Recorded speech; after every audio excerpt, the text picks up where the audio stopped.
I recently had a chance to talk with Iris Fujiura, chapter lead of the Silicon Valley Golden Seeds. Golden Seeds is an angel investment network focused on funding female-run businesses. Prior to that, she was an engineer and later an executive, working on rockets and other launch systems. She provided some great insight into angel investor priorities, what separates successful pitches from those that just never get funding, and we talked about the particular challenges faced by female entrepreneurs. In addition to interviews like this, Feel the Boot provides tips and advice for early-stage founders on our YouTube channel, as a blog at feeltheboot.com, and as a podcast available at any of the major podcast aggregators.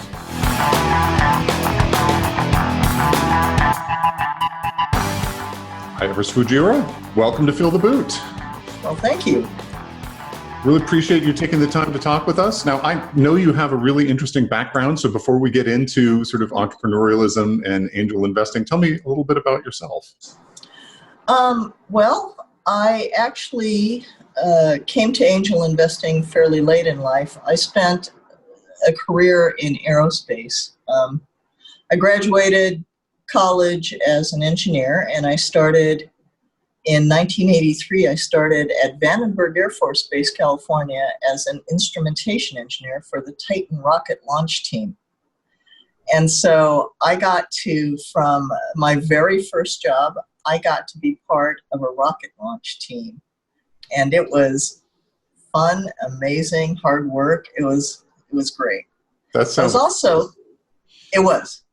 was also the very first woman engineer that was located at the launch site, at the launch pad.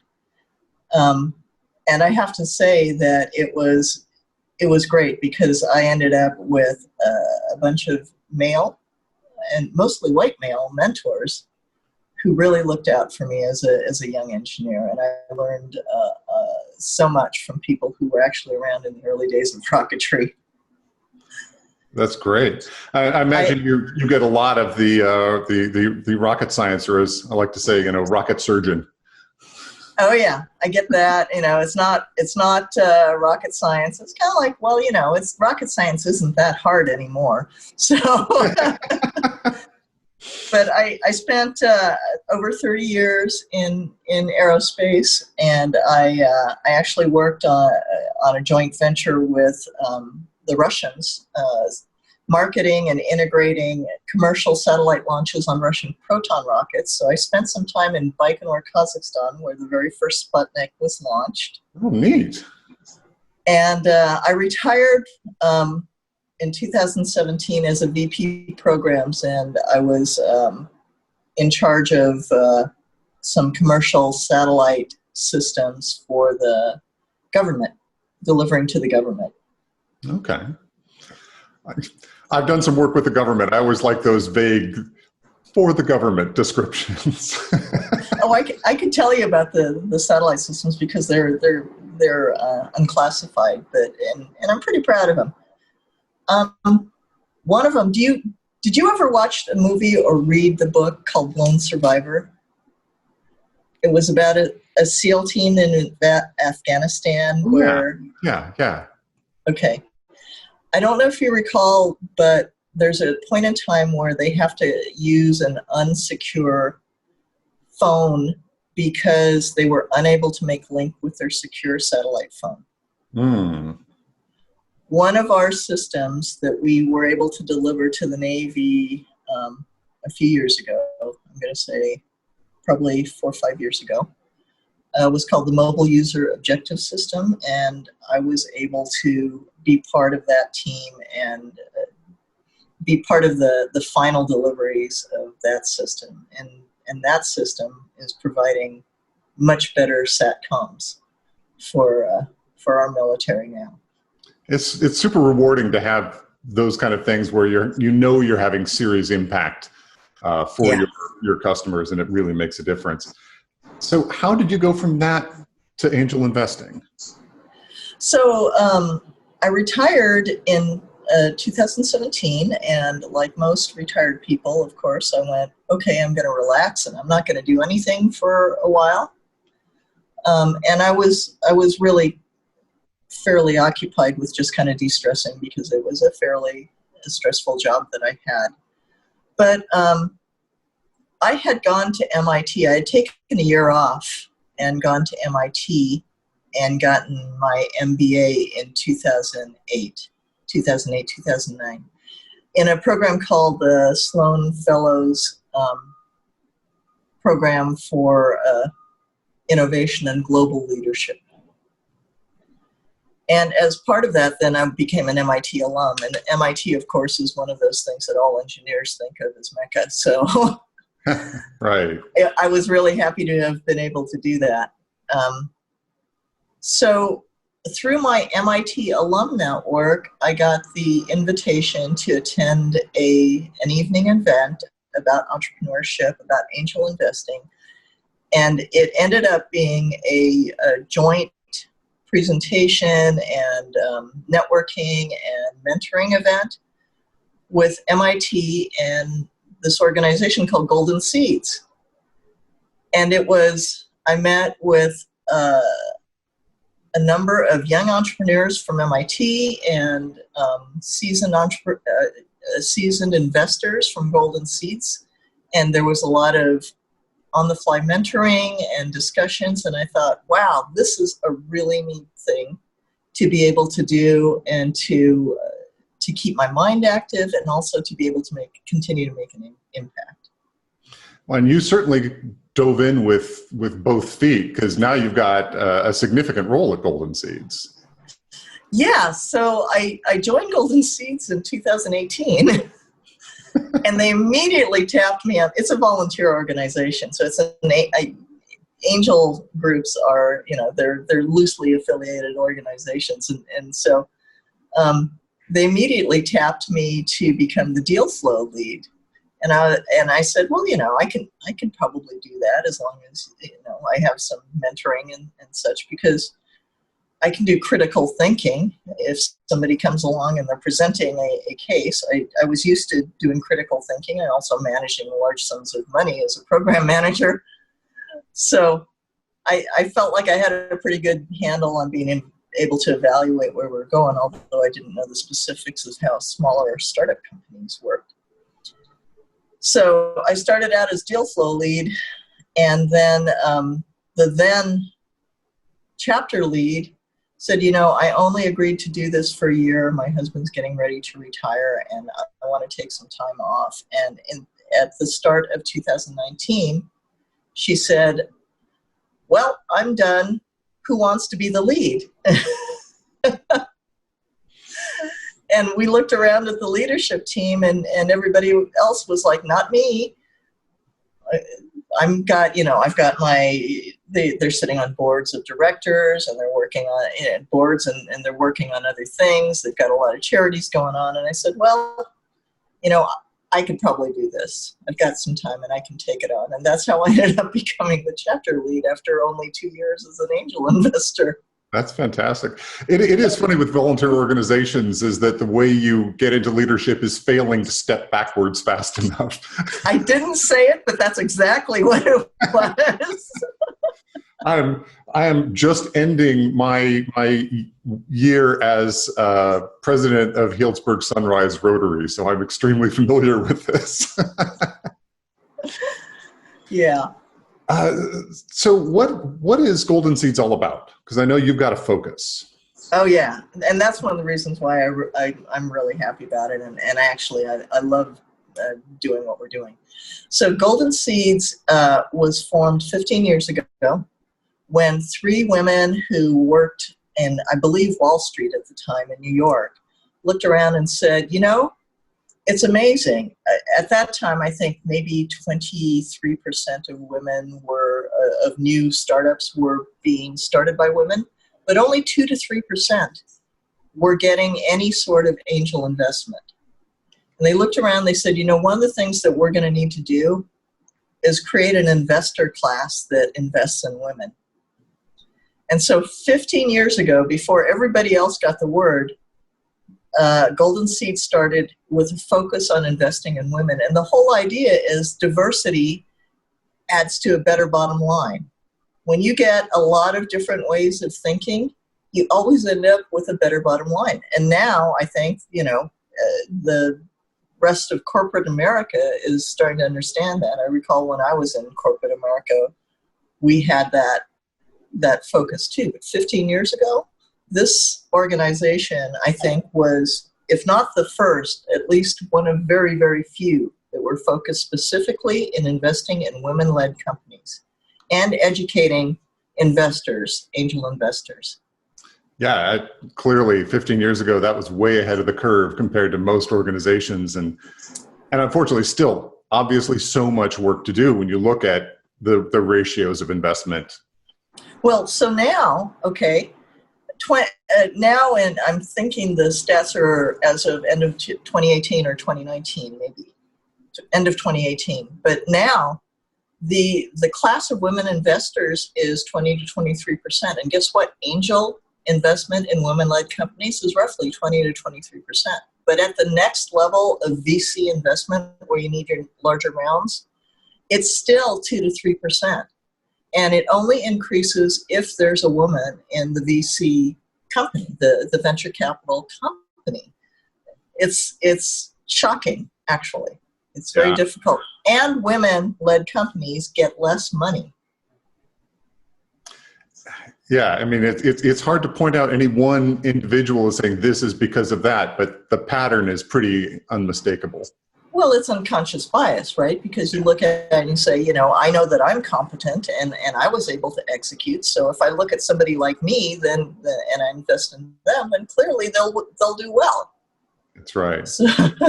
And so obviously that's one of the big barriers that women and minorities face in trying to raise money and trying to follow this entrepreneurial path. What do you think are some of the other big issues that in particular women have as entrepreneurs? I think that women tend to get a double standard, right? So if you're very clear and direct at what you need, even if you say the same things that a man might say, you come across as too pushy or, the B word. Yeah. And I know this for a fact because I operated in a male-dominated field for a very long time, and I did operations. And so when I went to a more executive role, I had to really kind of become a little bit more nuanced in my communications because it was expected of me as an executive, but also as a woman. Mm. And so you couldn't be as direct or blunt as maybe your male colleagues. That's right. That's right, because you get judged on that too. The other thing is that women will tend to ask for less money. They will be more conservative sometimes with their projections. But the types of questions, and there are studies that have shown, I can send the follow-up studies, but I'm sure you've seen them, where the questions that are asked of women are more risk questions, and the questions that are asked of men are upside questions. So when a woman entrepreneur comes into the room, it's more about how are you going to protect against risk and how are you going to assure that you don't have this loss or this issue come up. When a man comes in, it's what's your upside potential? What do you think your best case is going to be? What kind of return are you going to 10x, 20x, 100x? And those questions are very clear, and there are specific studies I can send to you. And the whole idea of risk with startups is an interesting one because that the vast majority of them aren't going to succeed. It's such a lottery and statistics kind of game. Exactly. So having now been in this for a couple of years, how has being on the investor angel side of the table affected your understanding of business and entrepreneurship? It's really fascinating because I find that, the values that you apply when you're looking at these small startups are the same ones you should be using when you're looking at larger companies. So, I have a standard stock portfolio in order to be able to survive since I am retired. Right. But now that I am used to asking the questions of these smaller companies, I'm also looking at these larger companies. I'm asking the same questions. What do I think of the leadership? Are they good leaders? What are their values? What's their vision? What's their bottom line? What's their strategy? What's their market channel? It's really applicable across the board when you're talking about business. And that's not something that, I spent a lot of time doing when I was earning money in managing programs. It was a different story. I wasn't sitting around evaluating companies in my stock portfolio. Interesting. Well, and you certainly look at some of the big stalwarts companies that have been around for a century, and they're coasting on their history. But if you actually look into what they're doing and what's their strategy for dealing with the big trends that are out there, well, I mean, we're seeing a lot of companies kind of not surviving COVID right now because of that, I think. Right. Yeah, and it's kind of telling. Leadership is really important, right? It's important for small startups. It's also extremely important for large corporations because really the tone is set from the top down. I mean, I know that it takes all of the people and a lot of different levels and there's a board of directors and all that, but you have to set the tone of what you're going to do. And it's interesting to see how people in leadership positions respond to things like COVID, like Black Lives Matter. These are very important issues in our society, and having the courage to be able to address them and the insight and empathy to be able to do it right is important. Well, and especially in these big corporations, leadership is all you can do as the upper management, because you're not going to roll up your sleeves and impact the company by the sweat of your brow. It's all about how do you motivate and inspire and guide and set culture among those organizations. Mm-hmm. I think, it's a different kind of work, right? It's talent management, it's mentoring, but it's, having been an executive in a large corporation, not in the C-suite, of course, but it's a lot of work. It really is. Yeah. Well, and I guess it's one of the reasons you see a challenge so many founders is they're really good at the thing they do in the small business, but it is such a different job as the organization grows and expands. Yes. And actually got me talking about leadership and management. I've been thinking a lot about the team that we invest in. You said, it matters a lot. Who are they? Mm-hmm. How do you think that startups do at talking about that? When you look at the deck.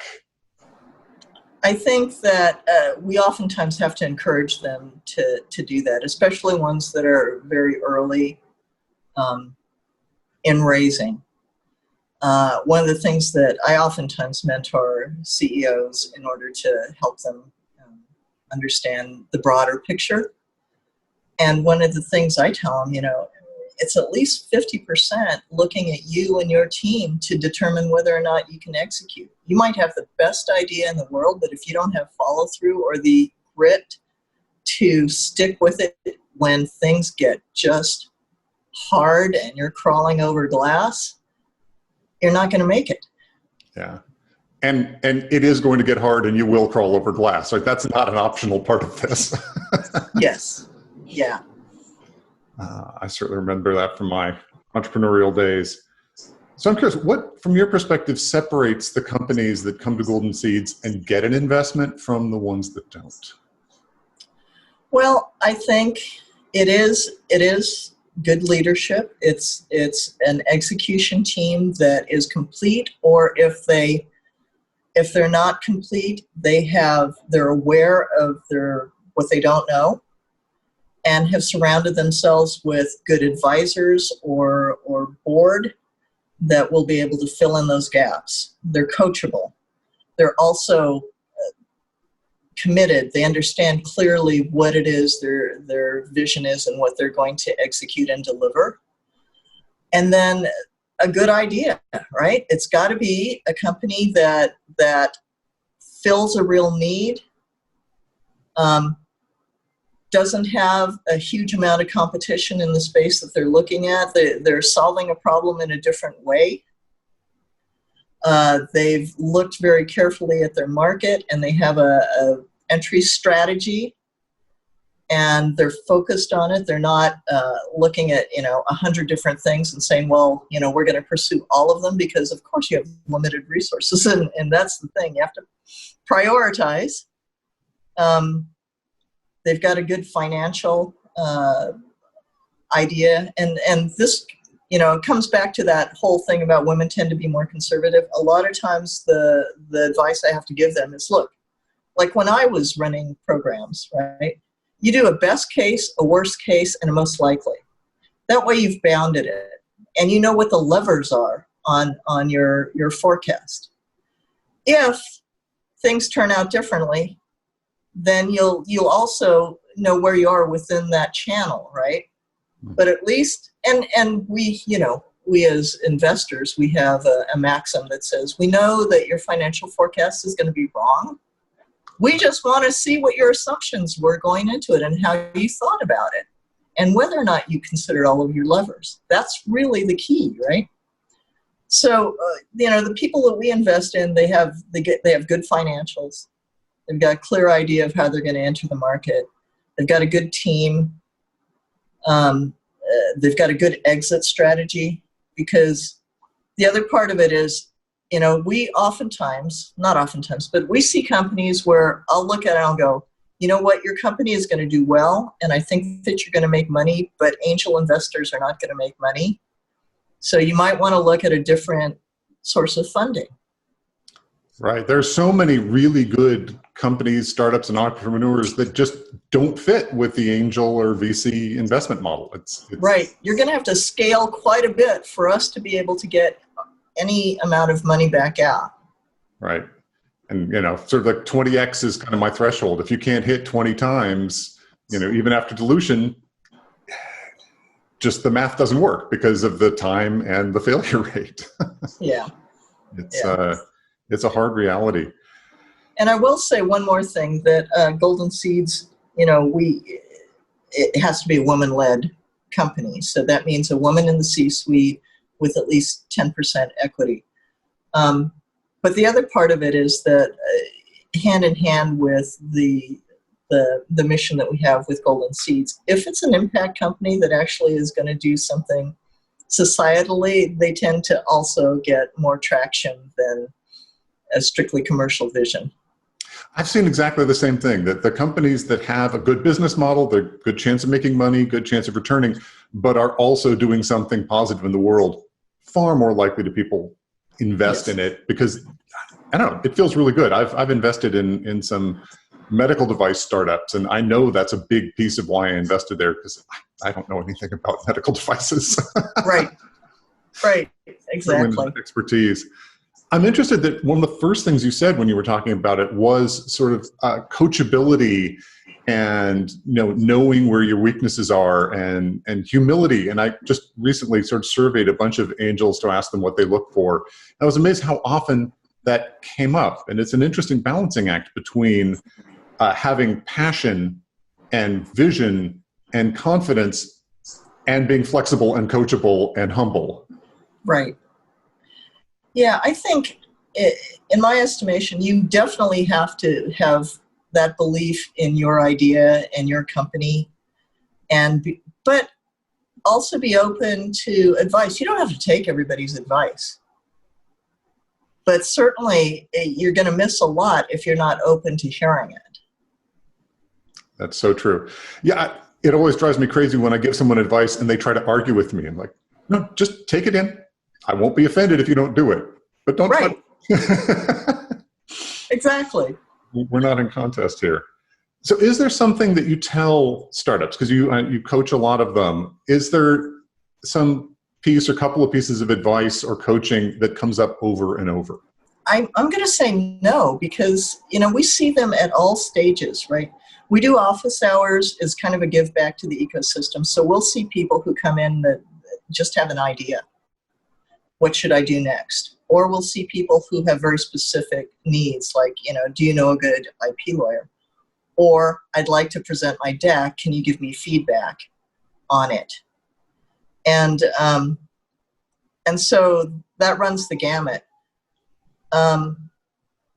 But the companies that come in and present, I would say we have seen some really, really well-polished companies where there's very little feedback that they need. The only, it really gets down to negotiating terms. Right. And we've had companies that come in and you look at it and you say, this founder really understands her market space and where she's going to go, and I think she's going to make money, but she doesn't present well. She doesn't have the polish, and she needs to go through the deck with somebody that understands what investors want to hear. So that's most often maybe the thing that we do. And how important is that, the polish on the presentation versus content to you?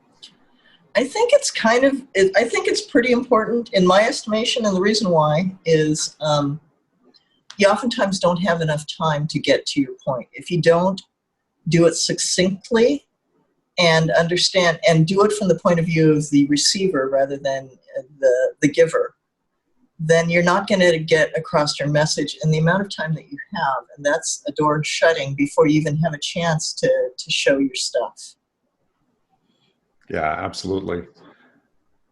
One last question. Are there any other organizations or resources that you think are really useful to entrepreneurs that you'd like to give a shout out to? Well, I thought about this question, and there's one, and it's for female founders, and it's called the Female Founders Alliance. And it was founded by a woman named Leslie Feinzig, and it started out in the Pacific Northwest. And it was based on her whole frustration as an entrepreneur that, while mentoring is great and advice is great and practice is great, what we really need is money. So bring us your network and bring us your money. And the other thing is providing a network for female founders where they can get together and talk about the issues that they're having and help each other. So I think it's a really good organization. Wonderful. Well, I'll be happy to promote that. I'm always looking for new resources that the entrepreneurs that are watching Feel the Boot can learn about and hopefully help them move on to bigger and better things. Well, thanks so much for your time. It's been a real pleasure talking to you today. Well, thank you, Lance. This was fun, and I hope we make an impact. Thanks for watching this episode of Feel the Boot. I hope you found it useful and interesting, and if so, do the usual, like, subscribe, ring the bell. But I would particularly appreciate it if you would share this with other entrepreneurs that you know. I'm hoping that Feel the Boot becomes a community that makes all of us better and more successful. Till next time, ciao.